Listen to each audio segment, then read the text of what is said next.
The waste reclamation sector of Station Gamma 7 smelled like burnt metal and regret. Una didn't mind anymore. After 3 solar cycles of working in the deepest, darkest corner of the massive way station, her senses had grown numb to almost everything. She moved through the corridors like a ghost, her crystalline body catching the dim emergency lights and scattering them into pale rainbows that nobody ever saw. She was Velketh, though saying so felt like a lie. The Velketh were a proud telepathic race, beings of living crystal who shared thoughts and emotions as easily as other species breathed air. They moved in perfect harmony, their minds linked in an endless song of consciousness that spanned entire star systems. They were beautiful. They were unified. They were everything Una could never be. Una was silent, not by choice, but by biology. Her mind produced no telepathic signal. She could not send thoughts to others, could not receive the warm embrace of the collective consciousness. To her own people, she might as well have been a statue, a pretty piece of rock shaped like a person, but containing nothing inside. They called her condition the silent syndrome, and they spoke of it the way other species spoke of plagues or curses.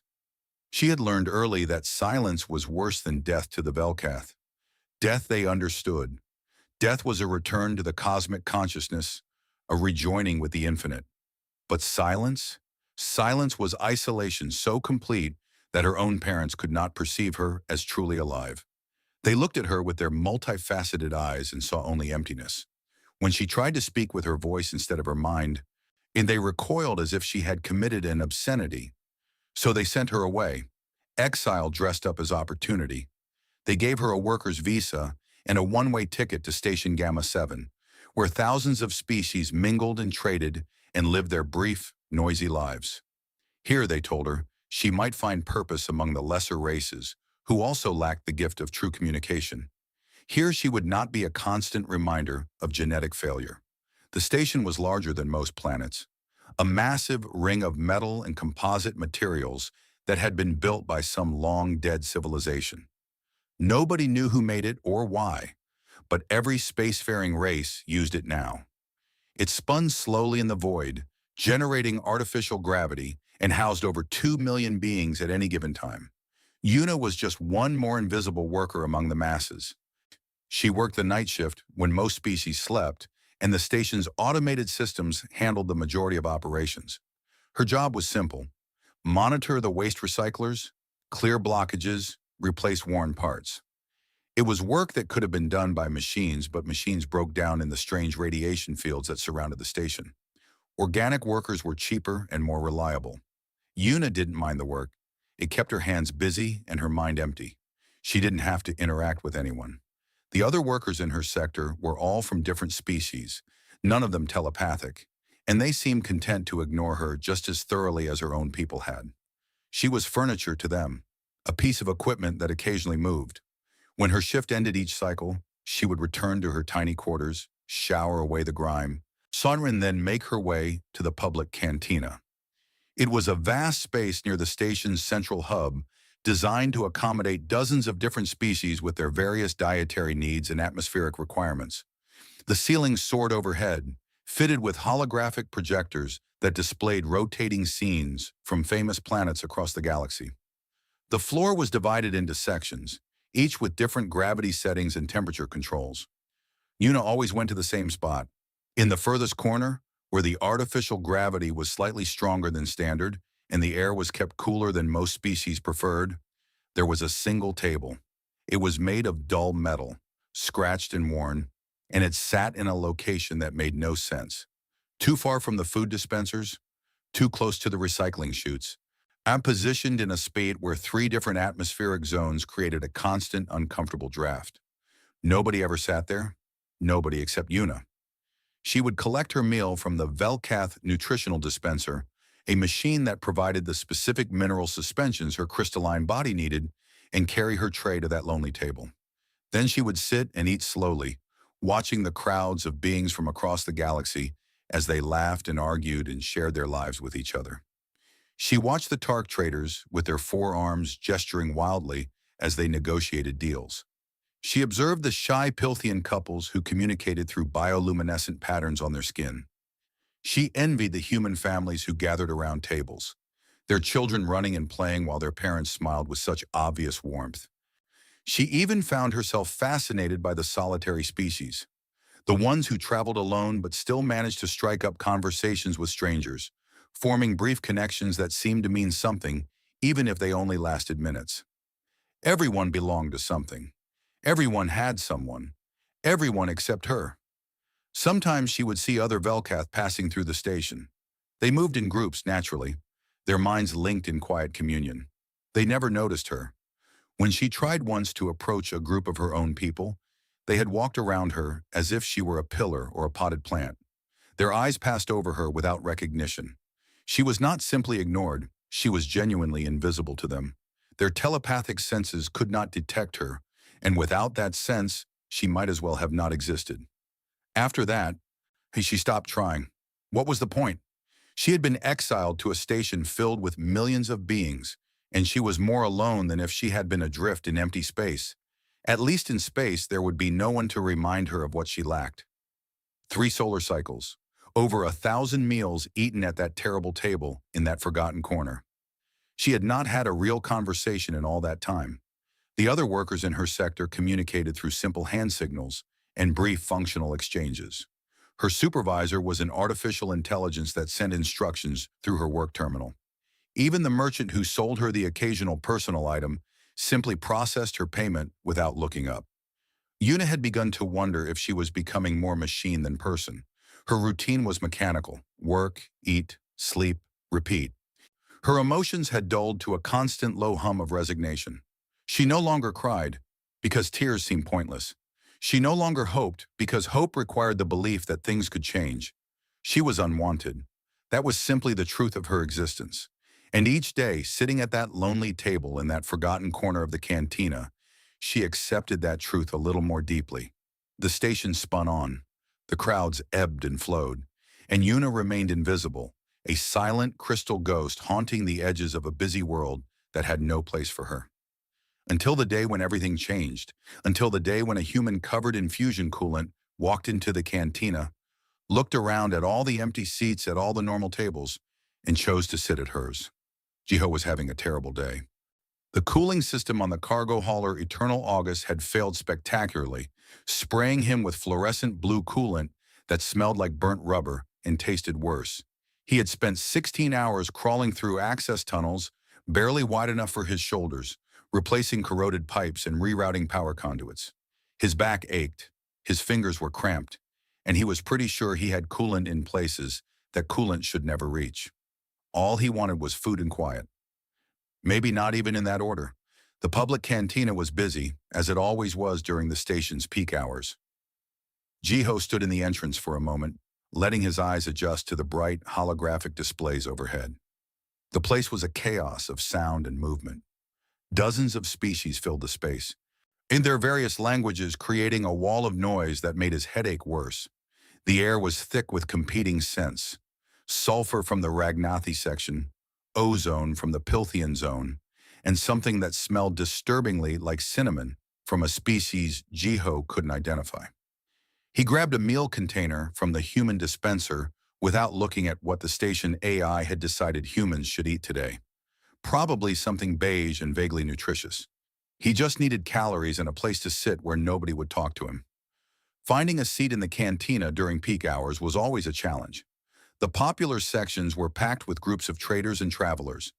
The mid-range areas were filled with station workers on their breaks. Even the less desirable spots near the recycling units were occupied.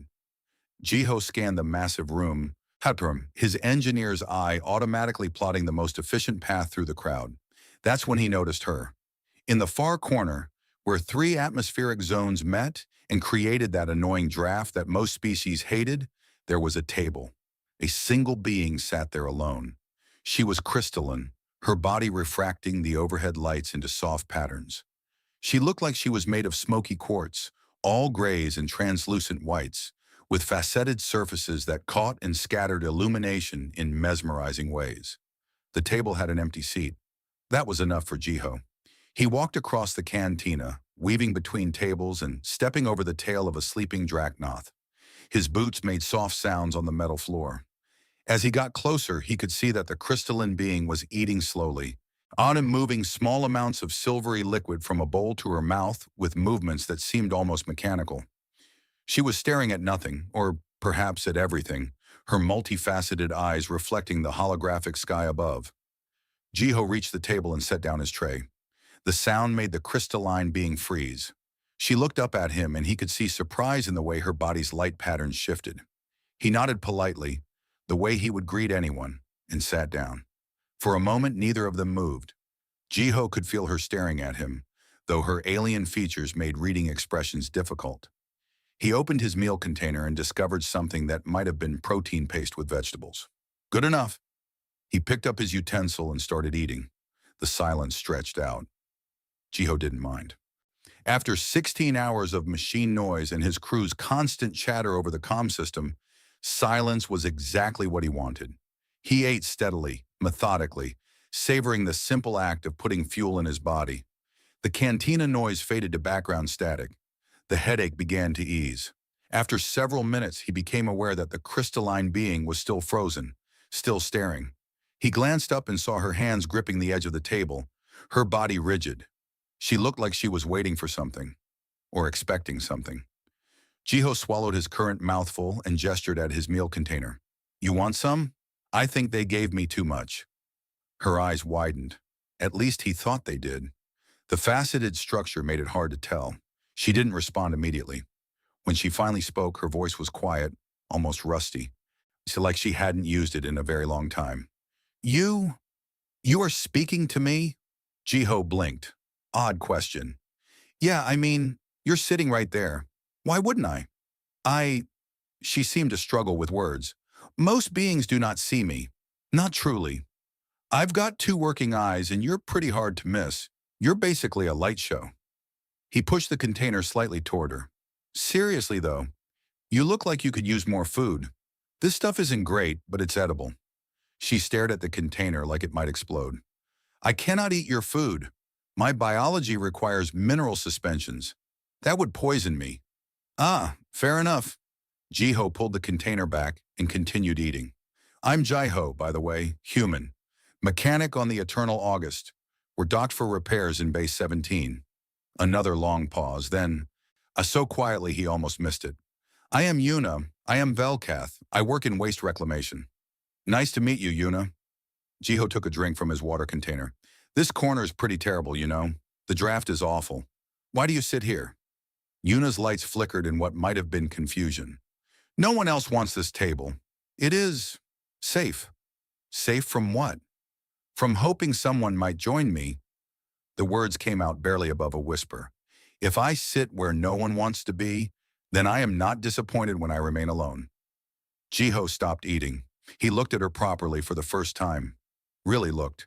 He saw the way she held herself, the defeated slope of her crystalline shoulders, the dim quality of her inner light. He had seen that posture before, in outposts and stations across the frontier, and the look of someone who had stopped expecting kindness.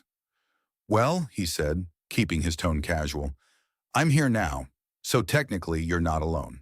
Hope that's okay. You do not have to stay. I am certain there are better tables, more comfortable locations. Maybe, but I'm already sitting. And honestly, after crawling through coolant-soaked access tunnels all day, this is pretty much paradise. The draft actually feels good on the coolant burns. He gestured at his stained work clothes. Sorry about the smell, by the way. If it bothers you, I can move. It does not bother me. Yuna's voice was slightly stronger now. Nothing bothers me anymore. They sat in silence for a while longer. Jiho finished his meal and started on the small dessert packet that had come with it. Some kind of fruit paste. It was too sweet, but he ate it anyway. Across the table, Yuna slowly returned to her own meal, though her movements were less mechanical now. She seemed more present, more aware. The station's atmospheric recycling is terrible, Jiho said suddenly. I've been noticing it all week. There's a weird metallic taste in the air, especially in the lower sectors. I think there's a leak in one of the main scrubbers. Yuna looked up. I have noticed this as well. In the waste sector, it is worse. The air tastes of copper and decay. They really should fix that. Though knowing station management, They probably won't do anything until someone important complains. He crumpled his empty meal container. You'd think with millions of beings living here, they'd prioritize life support maintenance. They prioritize profit over comfort. Yuna's tone carried the faintest edge of bitterness. The important species have private atmospheric systems. The rest of us simply endure. That's depressingly accurate. Jiho stood and picked up his tray. Well, I should probably head back to my ship. Captain wants the repairs done by tomorrow, which means I'll be pulling another long shift. He started to walk away, then paused. Without really thinking about it, he turned back. Same time tomorrow? Yuna's entire body seemed to light up from within, a brightening that was impossible to miss. You? You would return? Why not? The food here is mediocre, but the company seems decent. He gave her a slight smile. Besides, someone should use this terrible table. Might as well be us. Yuna seemed unable to find words. Yes, I will be here. Cool. See you tomorrow, Yuna. Jiho walked away, depositing his tray in the recycling chute and heading toward the exit. He didn't look back, but if he had, he would have seen Yuna sitting very still at that forgotten table in that uncomfortable corner, her crystalline body glowing brighter than it had in 3 solar cycles. For the first time in longer than she could remember, Yuna smiled. It was a small thing, just a slight shift in the facets of her face, but it was real. And when she finished her meal and walked back to her quarters that night, her steps were lighter. The quarters seemed less dark. The station seemed less cold. Someone had sat with her. Someone had spoken to her like she mattered. Someone had said he would return. She believed she was unwanted, but maybe, just maybe, she had been wrong. Maybe she had just been sitting at the wrong tables, waiting for the wrong people. Maybe somewhere in this vast station filled with millions of beings, there was room for one silent Velcath after all. And maybe it started with one human mechanic who was too tired to care about where he sat, and too kind to leave someone sitting alone. Gio returned the next day, exactly as he had promised. Yuna had spent the entire work shift wondering if she had imagined their conversation, if perhaps her isolation had finally broken something in her mind, and she had hallucinated the whole encounter. But when she arrived at the cantina and saw him already sitting at their table with 2 meal containers in front of him, relief flooded through her so strongly that her crystalline body flashed bright white for a moment. He looked up and waved. Hey, wasn't sure what time you'd get here, so I grabbed food already. Hope that's okay. Yuna approached the table slowly, still half expecting him to realize his mistake and leave, but he just gestured to the empty seat, and she sat down carefully, placing her own meal tray on the scratched metal surface. How was work? Jiho asked, opening his container. It was such a simple question, the kind of thing people asked each other all the time. But Yuna couldn't remember the last time anyone had asked her anything. She hesitated, unsure how to respond. It was the same as always. I replaced 3 filtration units and cleared a blockage in processing line 7. Sounds thrilling. Jiho's tone was dry, but not unkind. I spent today rewiring the secondary power grid on our ship. Found out someone had been using non-standard connectors. Took me 6 hours to fix what should have been a 1-hour job. That sounds frustrating. You have no idea. He took a bite of his food, made a face, and swallowed anyway. But hey, at least I didn't get sprayed with coolant again. Small victories. They ate in comfortable silence for a while. Yuna found herself relaxing in a way she hadn't in cycles. There was something calming about Jiho's presence. He didn't stare at her like she was a curiosity. He didn't treat her silence as awkward. He just existed beside her, solid and real and uncomplicated. Can I ask you something? Jiho said after a few minutes. Yuna tensed slightly. Yes. Why do the Velcath communicate telepathically? I mean, you obviously have a voice. You can talk just fine. So why don't your people use spoken language too? It was a question Yuna had never really considered. The answer seemed obvious to her, but explaining it to someone from a non-telepathic species required thought. For my people, telepathy is not just communication. It is connection. It is knowing absolutely that you are understood, that your meaning cannot be misinterpreted. Words are... She searched for the right description. Words are shadows of true meaning. Telepathy is the meaning itself. Huh, Jiho considered this. That actually sounds kind of nice, though I guess it makes privacy complicated. Velkath do not value privacy the way other species do. We value unity, shared consciousness, the knowledge that you are never truly alone. Her lights dimmed. Or at least that is what they value, but not you. I cannot value what I have never experienced. Yuna pushed the mineral suspension around her bowl. I was born silent. I have never felt the touch of another mind. To my people, I am not truly alive. I am an object that happens to move and speak. Jiho was quiet for a moment. When he spoke again, his voice was thoughtful. You know, humans used to have a lot of debates about what makes someone a person, about consciousness and souls and all that philosophical stuff. We eventually figured out that the answer is pretty simple. If you can suffer, you're a person. If you can feel joy and pain and hope and fear, then you matter. Everything else is just details. Your people sound very different from mine. Yeah, we're kind of weird. We've got this strange habit of treating basically everyone as potentially equal until they prove otherwise. Drives a lot of other species crazy. He grinned. But it works for us. The next day, Jiho brought a small device with him to the cantina. It was a portable holographic projector, battered and old but still functional. He set it on the table and activated it, and suddenly the space between them was filled with slowly rotating, three-dimensional shapes. What is this? Yuna asked, fascinated. Teaching tool. I use it to explain mechanical concepts to new crew members, but it's also got games loaded on it. Want to try? Games. Yeah, fun activities.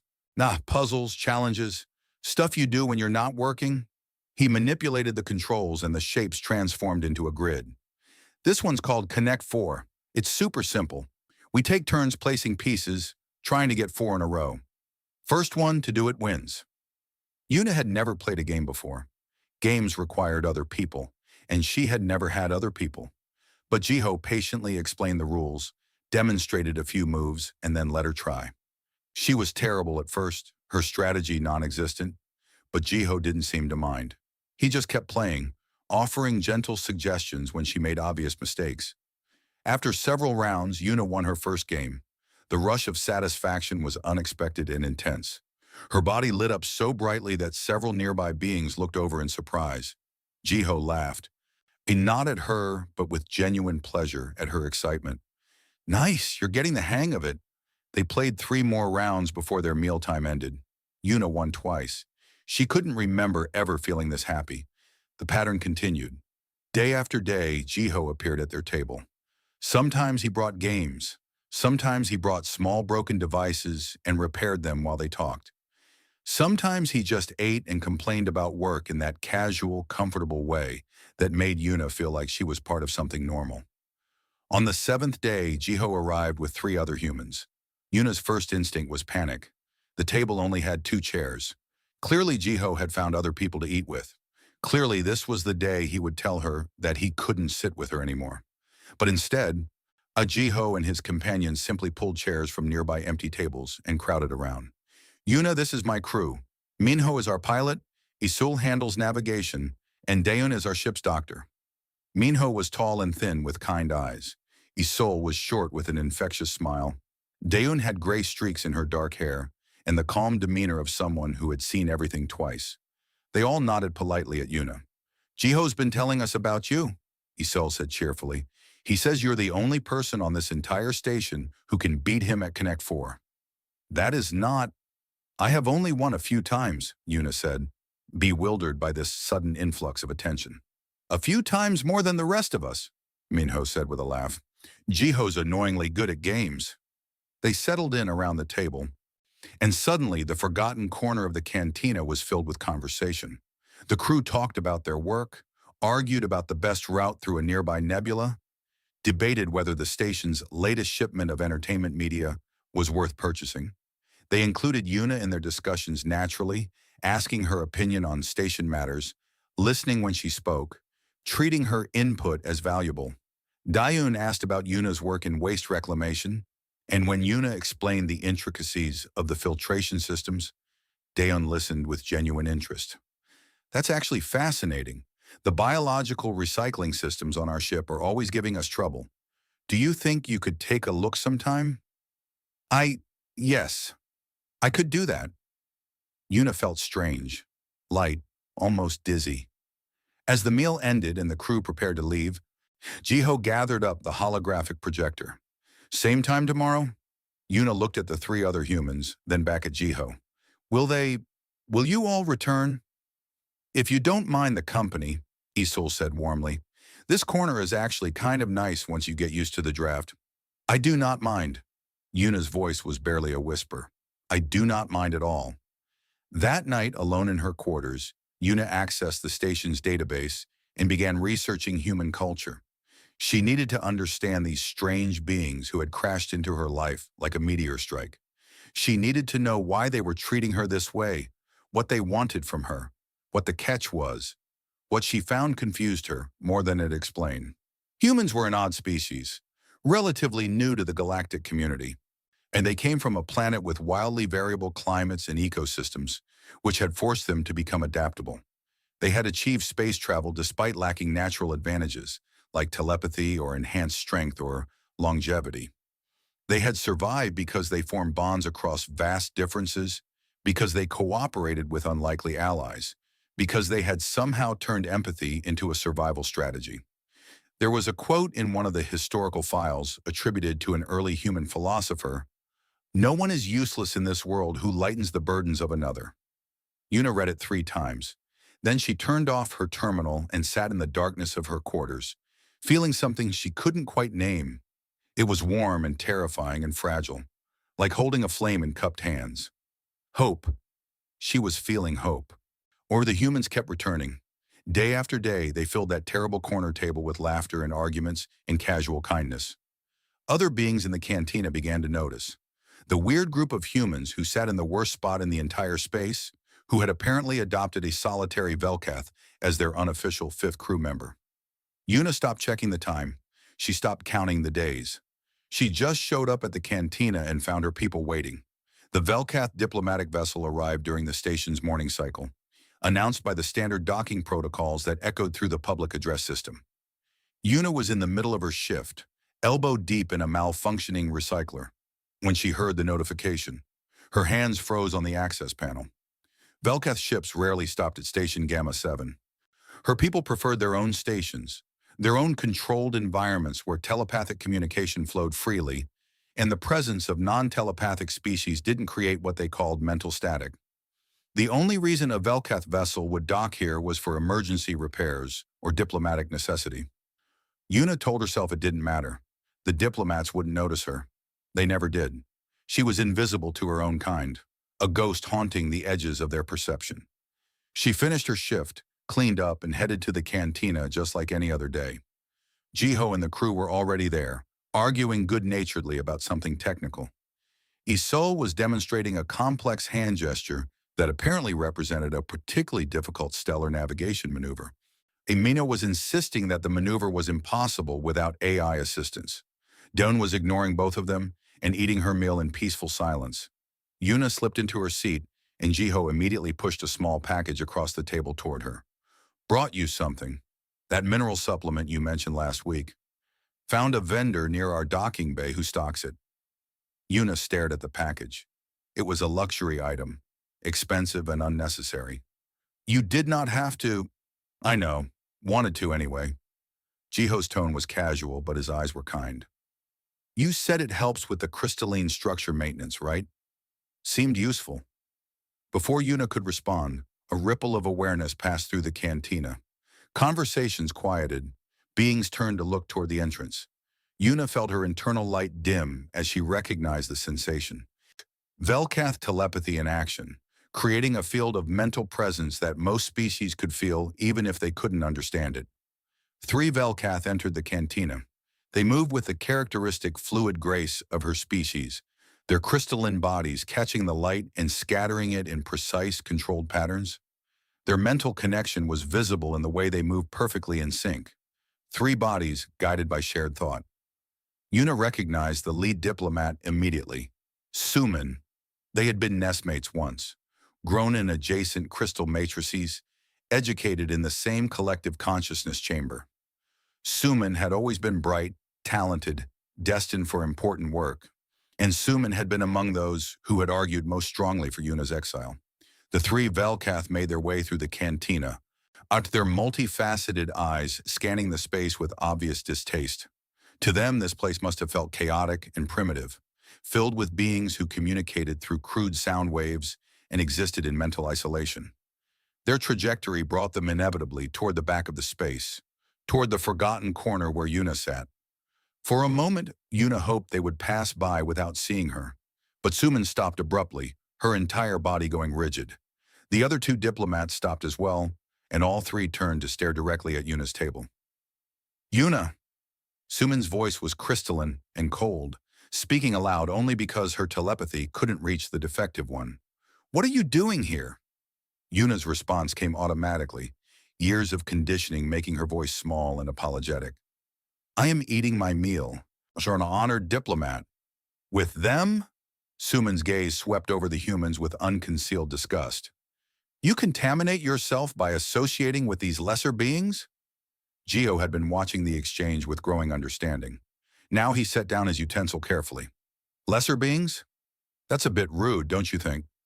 Suman focused on him with the intensity of a laser.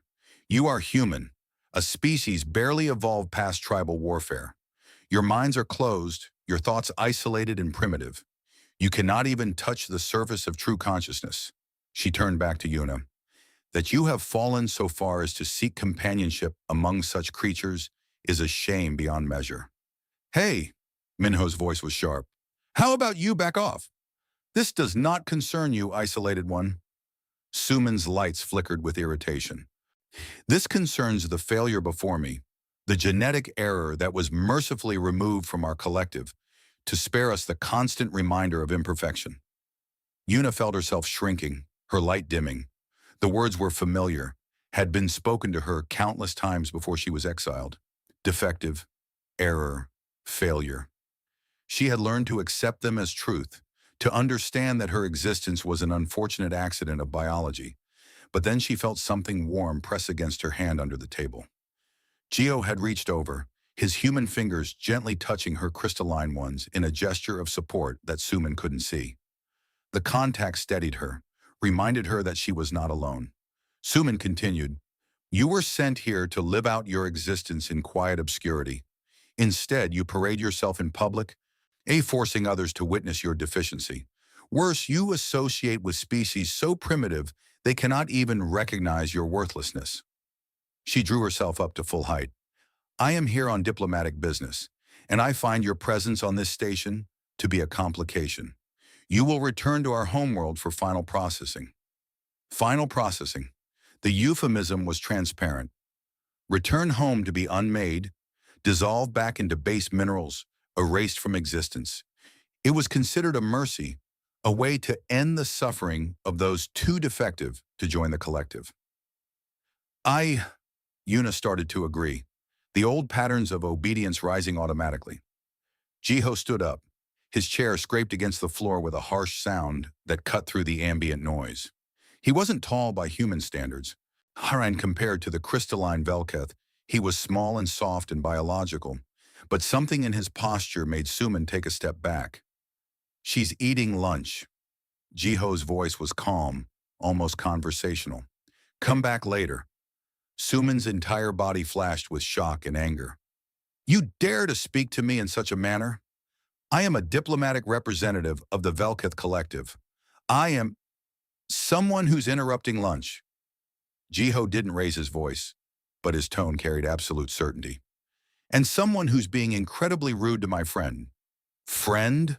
Suman's laugh was like breaking glass. The defective one cannot have friends. She cannot form true bonds. She is sitting right there and can hear every word you're saying. Isol had also stood now, crossing her arms. Which makes you not just rude, but cruel. Suman's lights flickered rapidly, a sign of extreme agitation. She turned her attention to Yuna, and suddenly the full weight of Velketh telepathic pressure slammed down. It was a technique Yuna had experienced before, an attempt to force compliance through mental domination. For most beings, it created an overwhelming compulsion to obey. Yuna felt nothing. Her silence syndrome blocked the telepathic command completely. She remained sitting, staring up at Suman with growing comprehension. The honored diplomat was trying to control her, and failing, and the frustration was evident in every flickering light pattern.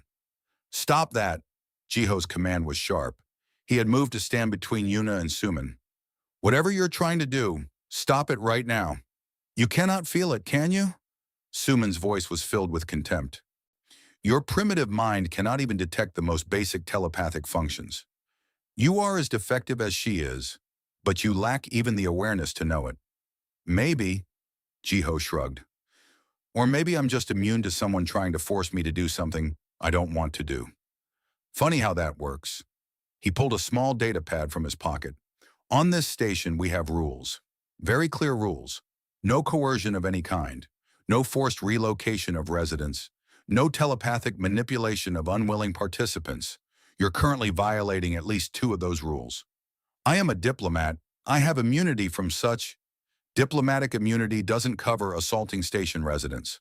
Daeun had joined Jiho, and her voice carried the weight of medical authority. "What you're doing constitutes psychic assault. I've witnessed it. I'll testify to it." Suman looked between the 4 humans, her confusion evident. They were united in opposition, these isolated beings who should have been easy to intimidate, and they were defending the defective one, treating her as if she had value, as if her existence mattered. "You do not understand what you are protecting," Suman said, trying a different approach. "She is suffering. Every moment of her existence is agony because she cannot experience the joy of collective consciousness. We offer her mercy, an end to isolation." "Did you ask her?" Minho interrupted. "Did you actually ask if she wants to die?" Silence fell across their section of the cantina. Other beings had stopped eating to watch the confrontation. Some looked uncomfortable. Others seemed curious. None intervened. Suman's lights dimmed slightly. "Ask her. She is defective. Her wants are irrelevant." "I think her wants are extremely relevant."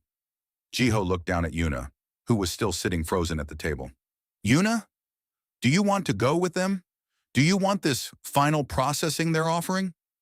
Yuna looked up at Jiho, then at his crew, then at Suman. For 3 solar cycles before meeting these humans, she would have said yes. She would have agreed that ending her existence was the logical choice, the merciful choice. What was the point of living when you were fundamentally broken? But now she had sat at this terrible table and played games and learned about nebula navigation and laughed at Minho's awful jokes. She had felt Jiho's hand on hers, a gesture of comfort that required no telepathy to understand. She had been included in conversations, valued for her opinions, yes, treated as if her thoughts mattered. She had tasted something beyond mere survival. She had tasted belonging. "No." Her voice was quiet but clear. "I do not want to go." Suman's body flashed brilliant white with shock. "You refuse?" "Yes." Yuna stood slowly, her legs unsteady. "I refuse." The words hung in the air like a declaration of war. Suman's shock lasted only a moment before transforming into cold fury. Her crystalline body pulsed with sharp, angry light patterns that made several nearby beings flinch. "You refuse? You have no right to refuse. You are property of the Velkith Collective. Your matrix was grown in our facilities, your form shaped by our resources.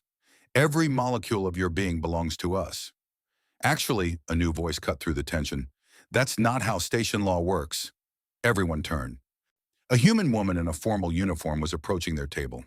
She was older than Jiho's crew, with silver hair pulled back in a severe style, and the bearing of someone accustomed to authority. Her uniform identified her as a captain of the Terran Alliance, and the insignia on her collar suggested a rank high enough to matter. Jiho's face broke into a relieved smile. "Captain Hyejin. Perfect timing." Captain Hyejin stopped beside their table and regarded Suman with cool professionalism. "I'm Captain Hyejin, security liaison for human vessels docked at this station. I couldn't help but overhear this conversation. You're attempting to forcibly remove a station resident? This does not concern humans," Suman said. her voice sharp. This is an internal matter of the Velkith Collective. It became a human matter when you attempted to coerce someone who has filed for asylum under Terran protection. Hijin produced a datapad and displayed it for Suman to see. Yuna of Velketh Prime submitted an official asylum request 3 days ago. It was processed and approved this morning. As of station time 0800 hours, she is under the legal protection of the Terran Alliance. Yuna stared at the captain in complete shock. What? I did not file any. Actually, you did. Jiho had the decency to look slightly sheepish. I may have helped with the initial paperwork, just filled out the forms and set them up for you. Figured you might need an out eventually. You signed them yesterday when I asked you to approve that equipment requisition. Remember? That was an asylum request? Yuna's lights flickered with confusion. Yeah, sorry for the deception, but I wanted to make sure you had options if your people came looking for you. Jiho met her eyes. You can still reject it if you want. It's your choice. But if you don't want to go with them, you don't have to. Suman's entire body was trembling with rage now. This is a violation of interspecies protocols. You cannot simply steal members of another species. We're not stealing anyone. Hijin's tone remained professional, but there was steel underneath. Asylum is a right recognized by the Galactic Council. Any being who fears persecution or harm from their own species may request protection from another. Yuna's request was filed properly, reviewed by station authorities, and approved based on evidence of potential harm. She is defective. She cannot make rational decisions. Her cognitive function test came back normal, actually above normal in several categories. Hijin scrolled through her datapad. Dr. Daeun administered the standard assessment yesterday at Yuna's request. The results show no impairment of judgment or decision-making ability. She is fully capable of making informed choices about her own future. Yuna looked at Daeun, who gave her a small, apologetic smile. You asked me about human medical practices last week. I suggested a general health check. The cognitive assessment was part of that. I should have been more clear about why, but, well, Jiho was worried about this exact scenario. You planned this. Suman's accusation was directed at all the humans. You conspired to steal Velketh property. We planned to give someone options. Minho stepped forward. There's a difference. And Yuna isn't property. Isol's voice was firm. She's a person. People get to choose their own lives. Suman looked around at the gathering crowd of onlookers, then back at the humans standing united around Yuna. Her lights shifted through several complex patterns, communicating silently with her two companions. After a long moment, she spoke again, this time with forced calm. Very well. If she wishes to remain here, living among primitives, that is her choice. But she is no longer Velketh. We sever all ties, all connections, all claims. She is dead to us. Suman's gaze fixed on Yuna with absolute finality. You are removed from all collective records. Your matrix designation is deleted. Your family bonds are dissolved. You have no people. You have no home. You are nothing. The words should have hurt. They were meant to hurt, to drive home the magnitude of what Yuna was losing. But as Yuna looked around at the humans surrounding her, at Jiho's protective stance, in Hijin's professional competence, in the crew's unwavering support, she felt something unexpected. Relief. I accept these terms, Yuna said quietly. Suman's lights flashed once, a pattern of disgust and dismissal. Then she turned and swept out of the cantina, her two companions following in perfect synchronization. The mental pressure they had been exerting lifted, and several beings in the surrounding area visibly relaxed. Silence hung over their corner of the cantina for a moment. Then Hijin shut off her datapad and looked at Yuna with something approaching gentleness. You okay? I think so. Yuna's voice wavered. They declared me dead. Yeah, that was harsh. Hijin pulled up a chair and sat down uninvited. But legally speaking, it actually makes things cleaner. No custody disputes, no conflicting jurisdictions. You're free. Free, Yuna tested the word. It felt strange in her mouth. I have never been free before. Well, you are now. Welcome to the extremely complicated and occasionally terrifying experience of self-determination. Hijin smiled slightly. For what it's worth, You made the right choice. I've dealt with the Velkath before. They don't understand the concept of individual worth. To them, you're only valuable as part of the collective. Money, but humans see it differently. How do humans see it? Una asked. We believe every person has inherent worth, regardless of whether they fit into a collective or meet some standard of normalcy. Your value doesn't come from what you can contribute to a hive mind. It comes from you existing as yourself. Hijin stood. Anyway, I need to file the official report with station authorities. Jiho, try not to cause any more diplomatic incidents this week. No promises, Jiho said with a grin. Hijin left, and slowly the normal noise of the cantina resumed. Other beings returned to their meals and conversations. The drama apparently concluded. Yuna's crew settled back into their seats, and someone pushed a food container toward her. You should eat, Dayan said gently. Stress depletes your mineral reserves. Yuna looked down at her meal, and then up at the humans surrounding her. You did all this for me. The asylum request, the medical tests, the legal preparation. Why? Because you're our friend, Isol said simply. But you barely know me. We have only been meeting for a few weeks. Time doesn't really matter, Minho shrugged. We knew enough. We knew you were alone and unhappy. We knew your people treated you like garbage, and we knew you deserved better. Humans are weird that way, Jiho added. We form attachments quickly, sometimes too quickly. But once we decide someone is ours, we're pretty loyal about it. He met Yuna's eyes. You're ours now, if that's okay with you. Yuna felt something crack inside her chest, some hard protective shell she had built around her core. Tears began to form at the edges of her crystalline eyes, refracting the light into tiny rainbows. In her species, crying was rare and significant, a release of stored emotional pressure that required actual physical restructuring. I am afraid, she admitted. I do not know how to be free. I do not know how to belong to something that is not defined by biological mandate. What if I fail? What if I am not worth all this effort you have expended? Then you fail. People fail all the time. It's kind of a human specialty. Jiho's tone was light, but his expression was serious. But failure doesn't make you worthless. It just makes you someone who tried something and it didn't work. And belonging isn't about being worth the effort. It's about being valued for who you are, not what you can do. I still do not understand why you value me. Do we need a reason? Isol tilted her head. We like you. You're interesting and kind, and you laugh at Minho's terrible jokes even though they're objectively awful. You're good at games, and you know more about waste recycling than anyone probably should. You're you. That's enough. Dayon leaned forward. Yuna, your people told you that your silence makes you worthless. But they're wrong.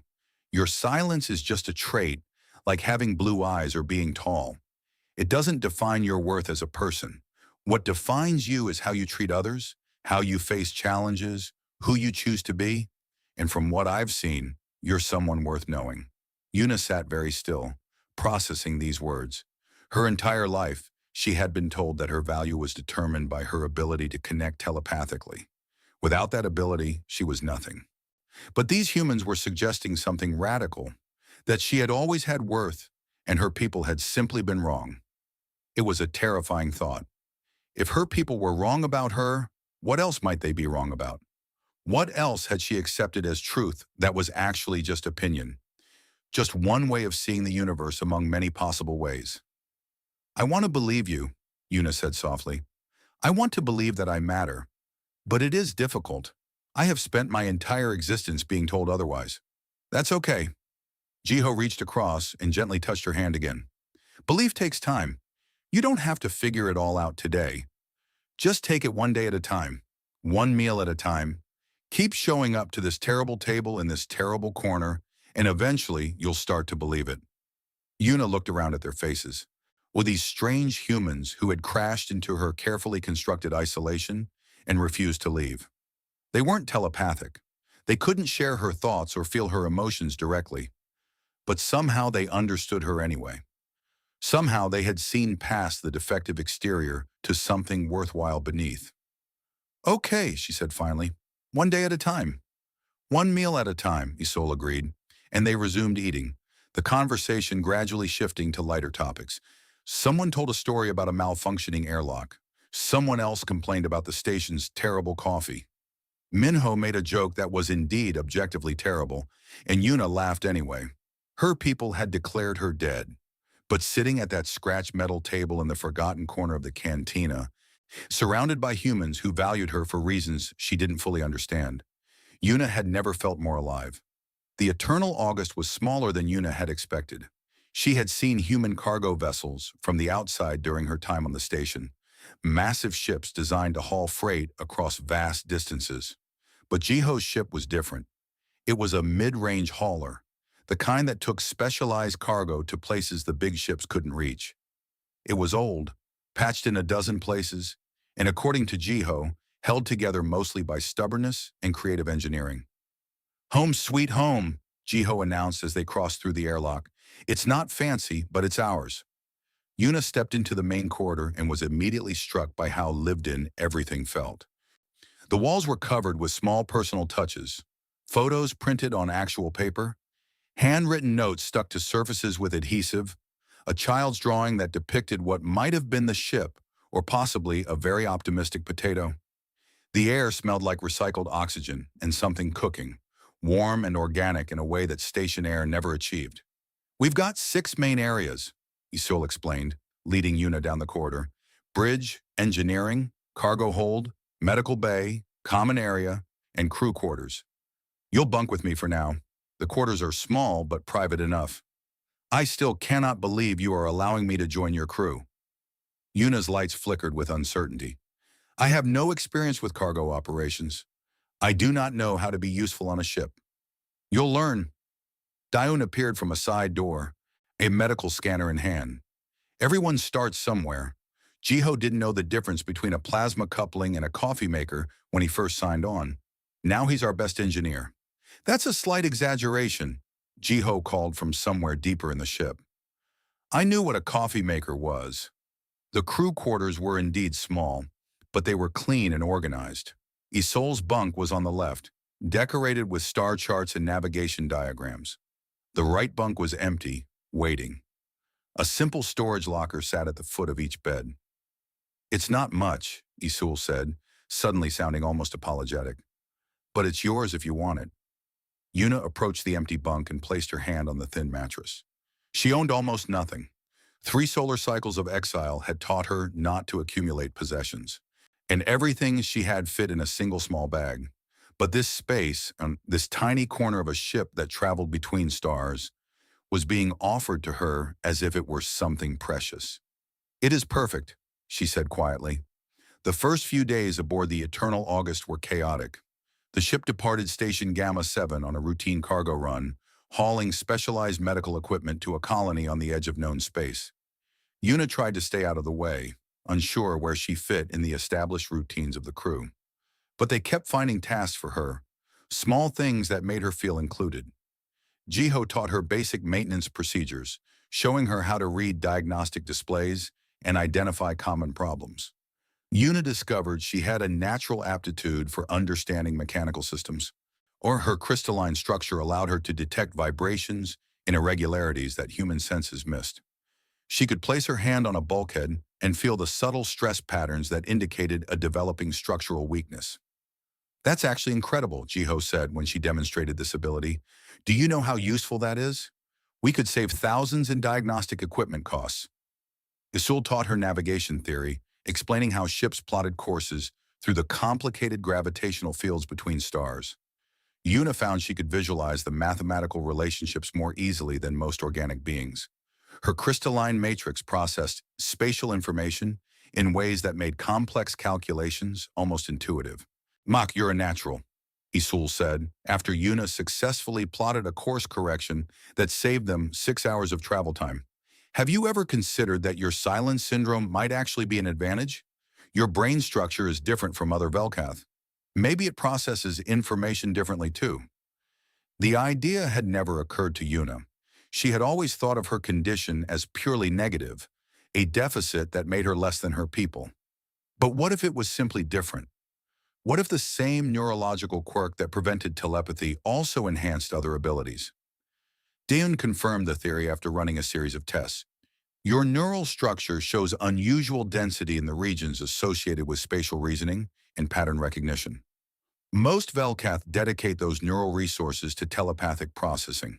Well, you've developed them for other purposes instead. So I am not defective? Una asked, hardly daring to hope. Defective implies broken. You're not broken, you're specialized differently. Daeun smiled.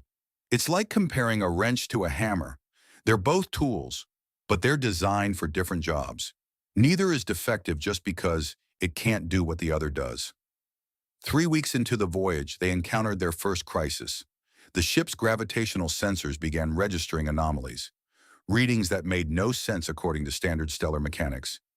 Isol was baffled, Jiho was concerned, and even the ship's AI couldn't explain the data. Yuna was in the common area when she felt it, a strange pulling sensation, like invisible hands tugging at her crystalline structure. She stood up abruptly, nearly knocking over her drink. Something is wrong with space, she announced.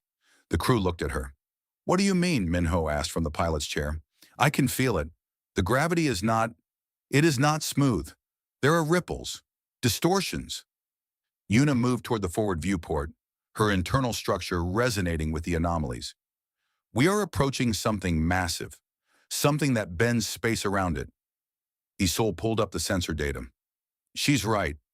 These readings suggest a gravitational eddy, probably caused by a rogue stellar mass, but we shouldn't be able to detect it at this range. The sensors aren't that sensitive. I am more sensitive than your sensors, Una said, still focused on the sensation. If we continue on this course, we will be caught in the eddy. So it will pull us off trajectory and damage the ship's structural integrity. Jiho ran calculations. She's right. If there's a gravitational eddy where she says there is, our current course will take us right through it. Isul, can you plot a course around it? Already on it. Isul's fingers flew across her console. Una, can you tell me the exact shape of the distortion? I need to know where the safe zones are. Una closed her eyes and focused on the pulling sensation. It was like feeling the texture of space itself, sensing the places where it bunched and folded. She described what she felt, and Isul translated her descriptions into navigational data. They avoided the eddy with 20 kilometers to spare. Scans confirmed that Una's detection had been accurate. The rogue stellar fragment would have damaged the ship severely if they had continued on their original course. You saved us, Minho said, genuine awe in his voice. You detected something our instruments completely missed. I simply felt what was there. Una was still processing what had happened. I did not know I could do this. You're full of surprises. Jiho grinned. I think we just found your job on this crew. You're our gravitational early warning system, and probably the luckiest thing that ever happened to this ship. Over the following weeks, Una settled into her role. She became an essential part of the crew's operations, her unique abilities proving invaluable again and again. She detected microfractures in the hull that would have developed into dangerous breaches. She identified optimal routes through crowded shipping lanes by feeling the gravitational signatures of other vessels. She even helped diagnose a subtle imbalance in the ship's artificial gravity system that had been causing everyone headaches. But more important than her practical contributions, she was learning to be part of a family. The crew included her in everything, from important decisions about cargo contracts to silly debates about which foods were acceptable to eat for breakfast. They celebrated her small victories and supported her through moments of doubt. When she had nightmares about being back on Velcath Prime, surrounded by people who couldn't hear her, someone was always there to remind her that she was safe. One night, unable to sleep, Una made her way to the common area and found Jiho there. Tinkering with some piece of equipment, he looked up and smiled. Can't sleep? Too many thoughts. Una sat down across from him. Jiho, can I ask you something? Sure. That first day in the cantina, why did you really sit at my table? You said it was the only empty seat, but that was not true. There were other options. Jiho set down his tools and considered the question. You want the honest answer? Please. I saw you sitting alone, and you looked like the loneliest person I'd ever seen. And I grew up in a big family, always surrounded by people, and I couldn't imagine eating alone like that every single day. It seemed wrong. So I sat down. He shrugged. No grand plan, no special reason, I just thought you could use some company. That's simple. That's simple.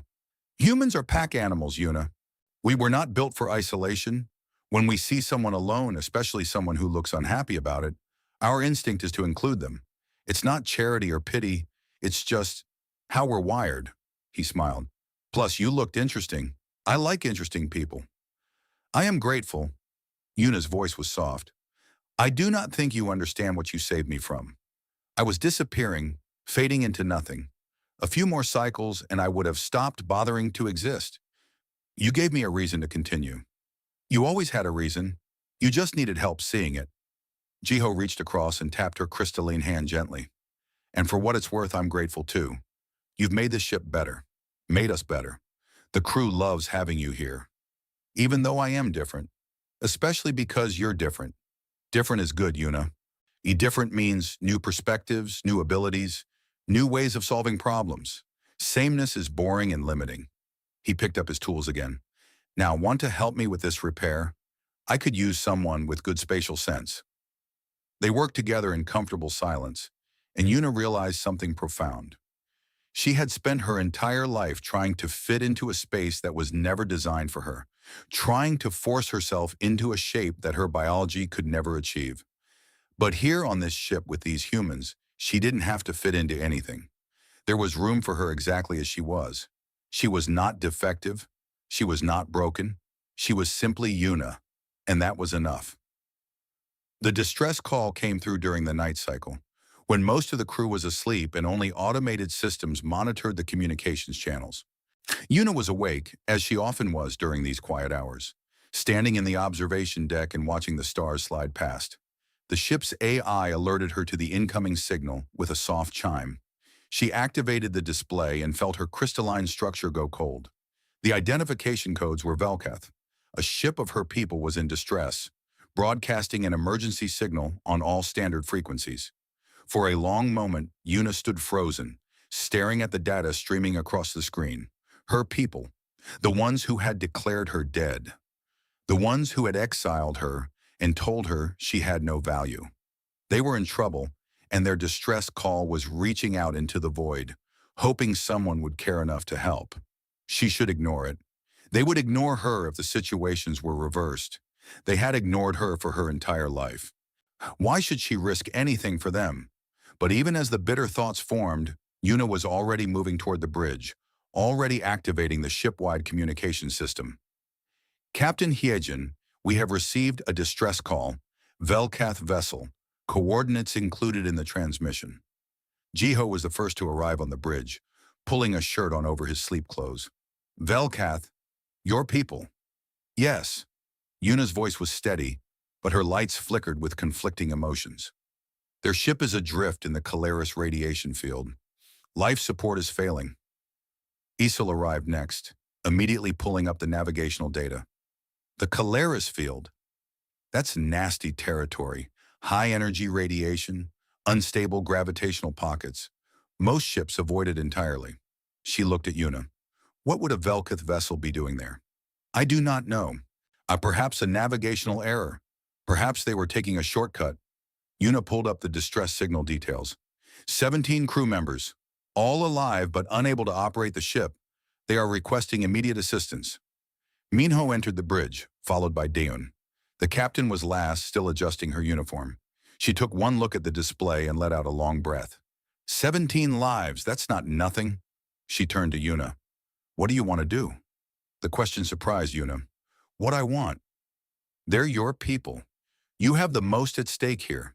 If you want to respond to the distress call, we will. If you want to ignore it, we'll do that too. Your choice.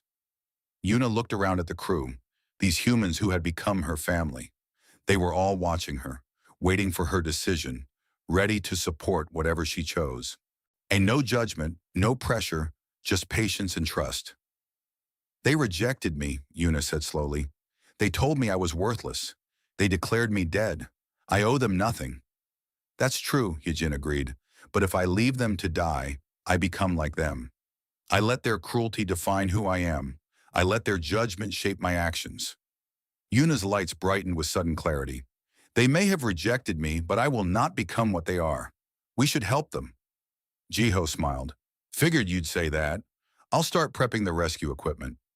The Eternal August changed course, heading toward the radiation field at maximum safe speed. As they approached, the intensity of the radiation increased, and Yuna could feel it resonating through her crystalline structure. It was uncomfortable, like static electricity crawling across her surfaces. But not dangerous at her current exposure levels. The radiation is disrupting our sensors, Isol reported. I'm having trouble getting a clear reading on their ship's position. I can feel them. Yuna moved to stand beside Isol, closing her eyes and focusing on the gravitational anomalies around them. The Velkith ship is there, 20 degrees to port, distance approximately 50,000 kilometers. They are caught in a gravitational pocket that is pulling them deeper into the field. Confirmed, Isol said as the sensors finally processed the data. You're right on target. How did you detect them through all this interference? Velkath crystalline structure resonates with gravitational fields. The radiation that blinds your instruments makes me more sensitive. Yuna opened her eyes. Tocher, I can guide us to them. With Yuna's guidance, they navigated through the dangerous field and matched orbit with the disabled Velkath vessel. It was a medium-sized ship, designed for deep space exploration, and it was tumbling slowly in the gravitational current. No lights showed through its viewports. No response came to their hailing frequencies. They are alive but not responding to communication, Dayun confirmed after scanning the ship with medical sensors. Life signs are present but weakened. Something is wrong. I will go across, Yuna said. Velkath ships are designed for my people. I can operate their systems. Not alone you won't. Jiho was already suiting up. Standard rescue protocol. Nobody boards a disabled vessel without backup. They crossed the gap between ships using magnetic tethers, Shijiho and Yuna moving carefully through the radiation-soaked void. The Velkath ship's airlock was sealed but not locked. Yuna interfaced with the crystalline control panel, her body naturally connecting with the ship's systems in a way no other species could replicate. The airlock opened, and they entered the ship. The interior was dark and silent. Emergency lighting cast faint blue shadows across the crystalline corridors. And everywhere, scattered throughout the ship, were Velkath crew members. They were curled in corners, pressed against walls, their crystalline bodies dim and their movements reduced to small, helpless tremors. What's wrong with them? Jiho asked, his voice strange through the helmet radio. Yuna approached the nearest crew member and carefully touched their crystalline surface. The response was immediate and overwhelming. Terror flooded through the contact point, pure, mindless panic. The crew member was experiencing the telepathic equivalent of sensory deprivation, cut off from the collective consciousness for the first time in their lives. The radiation field disrupts telepathic communication, Yuna explained, pulling her hand back. They cannot connect to each other. They are experiencing complete isolation. It is driving them into shock. But you can function in isolation. I have always been isolated. They have not. For them, this is unimaginable torture. They do not know how to exist as individuals. They have never had to think alone, act alone, be alone. Yuna looked around at the paralyzed crew. Without the collective, they are helpless. She moved through the ship. We're finding more crew members in the same state. Some were attempting to complete basic tasks, but failing, their movements uncoordinated and confused. Without the telepathic connection to guide them, they could not remember how to operate systems manually. They could not organize themselves. They could not even remember to eat or drink without the collective consciousness prompting them. Yuna felt a strange mixture of pity and revelation. These were her people, the ones who had told her she was defective because she could not share their telepathic bond. But here, in this radiation field that blocked their precious connection, they were the defective ones. They were the ones who could not function. They were the ones who needed help. She activated the ship-wide communication system, using her voice instead of telepathy. The sound echoed through the silent corridors and several crew members flinched at the noise. This is Yuna. I am here to help. I know you are frightened. I know you feel alone, but you are not dying. You are simply experiencing what I experience every day. You are individuals, separate and isolated, and you can survive this if you listen to me. She went from crew member to crew member, speaking to each one individually, talking them through basic tasks. Breathe in. Breathe out, stand up, walk to life support station, press this button, turn this dial, follow these steps. The crew members responded sluggishly, their movements uncertain, but they followed her instructions. They had no choice. She was the only voice in their terrible silence. It took hours, hours of patient instruction, of guiding them through processes they should have known instinctively but had forgotten in their panic. Jiho helped where he could, but most of the work fell to Yuna. Only she could understand what they were experiencing. Only she could translate individual action into something they could comprehend. Finally, the ship's main systems were restored. Life support stabilized. Navigation came back online. And once the ship was outside the radiation field, once the telepathic static cleared, the Velkath crew members gasped and rushed back into collective consciousness, like drowning beings breaking the surface of water. Yuna felt their relief, their joy at reunion, radiating through the ship's crystalline structure. They were whole again, connected again, safe within the embrace of shared thought. And not one of them acknowledged her presence. She had saved them, but to their newly restored telepathic senses, she remained invisible, all except one. A young Velkath, smaller and dimmer than the others, approached Yuna hesitantly. "You are the silent one, the one who was exiled." "I am Yuna. I am Borum. I—" The young Velkath's lights flickered with fear. "I felt the silence before the radiation field. Sometimes my connection to the collective fades. Sometimes I cannot hear the others. They say I am developing silence syndrome." Yuna looked at Borum and saw herself years ago, frightened and confused, being told she was defective. She saw the fear in the young one's lights, the desperate hope that maybe this was temporary. Maybe it could be fixed. "What will they do to you?" Yuna asked gently. "Send me for processing." "Shoo. They say it is mercy. They say living in silence is suffering." Borum's voice dropped to a whisper. "But you do not seem to be suffering. You seemed calm when the rest of us were lost. You knew what to do." "How?" "Because I learned to exist as an individual. I learned that being alone is not the same as being lost." Yuna extended her hand. "You have a choice, Borum. You can return with them and accept their processing, or you can come with me and learn a different way to live." Borum stared at the offered hand. "If I go with you, I will lose everything. My family, my collective, my home." "Yes, you will lose the life you expected, but you will gain the life you choose. And there are beings in the universe who will value you for who you are, not what you can connect to." Yuna thought of Jiho sitting at her table, sure of the crew making space for her on their ship. "I cannot promise it will be easy, but I can promise you will not be alone in your silence." Borum reached out slowly and took Yuna's hand. The choice was made. The return to the eternal August was quiet. The Velkath crew had sent no message of thanks, no acknowledgement of rescue. They simply resumed their journey once their ship was operational, disappearing into the void as if the encounter had never happened. But Yuna didn't mind. She had not helped them for gratitude. She had helped them because it was right. "You did a good thing," Hijin said as they watched the Velkath ship depart. "Saved 17 lives that would have been lost." "I saved 18, Yuna corrected, looking at Borum sitting nervously in the observation deck. Shamar the 17th was just the only one who knew she needed saving.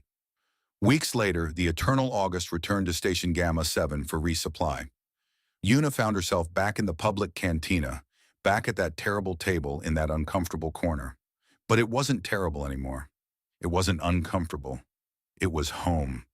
Geo slid a meal container across the table toward her, the gesture now so familiar it required no words. Isol was teaching Borum how to play Connect 4. Minho was arguing with Dayun about the nutritional value of the station's food offerings. Other crew members from nearby ships had started joining them, drawn by the laughter and casual warmth of their group. The forgotten corner was forgotten no more. The lonely table was crowded with friends, and Yuna, the silent one, the defective one, the unwanted one, Ash sat at the center of it all and felt completely, perfectly wanted. "You know," Jiho said, watching Baram win her first game and light up with joy, "I never sat here by accident that first day. I saw someone who looked like they needed a friend." Yuna's crystalline body glowed softly with happiness. You saw someone who needed to be seen. Same thing to a human. Jiho grinned. We're funny that way. We see people, even when everyone else looks right through them. Yuna reached across and gently touched his hand, a gesture of connection that needed no telepathy to convey its meaning. Gratitude, affection, belonging.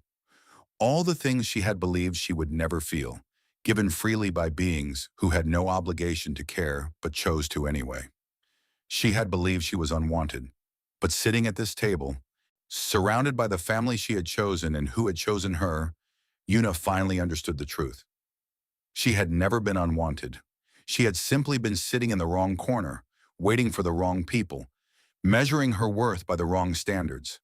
And all it had taken to change everything was one human who sat beside her as if she mattered, as if she had always mattered, as if the idea that she might not matter was too ridiculous to even consider.